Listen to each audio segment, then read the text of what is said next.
विद्यार्थियों, ए legend of the Northland यह एक पोएम है 9th क्लास की। ए legend of the Northland summary इन हिंदी।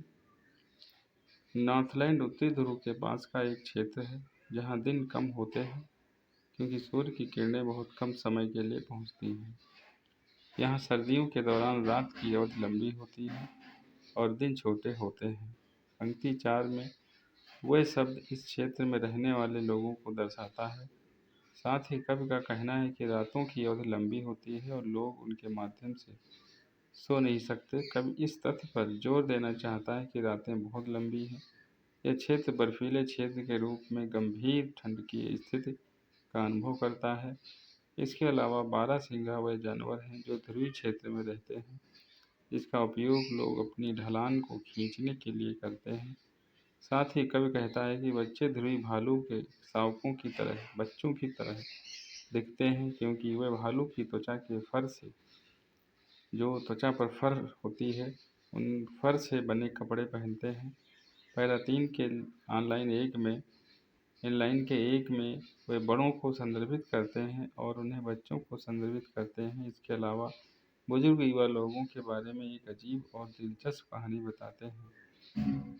हालांकि कवि यह नहीं मानता कि कहानी सच है, फिर भी यह एक महत्वपूर्ण संदेश देता है। यह गाथा उस समय को संदर्भित करती है। उस समय की ये कहानी है जो संत पीटर संत एक थे जो दुनिया में रहते थे और चारों ओर जाते थे। सभी संतों की तरह लोगों को आध्यात्मिक व्याख्यान देते थे, पाठ पढ़ाते थे, नैतिकता पढ़ाते थे। और फिर एक दिन एक घटना हुई। व्याख्यान देते समय एक दिन वह एक झोपड़ी के दरवाजे पर पहुंचे जहां एक छोटी सी महिला चिमनी में केक बना रही थी। सेंट पीटर उस दिन बहुत भूखे थे क्योंकि उसने भोजन नहीं किया था और वह कमज़ोर महसूस कर रहे थे। इसलिए वह महिलाओं से संपर्क करते हैं और उनके द्वारा पके हुए कई केक में से एक केक मांगते हैं।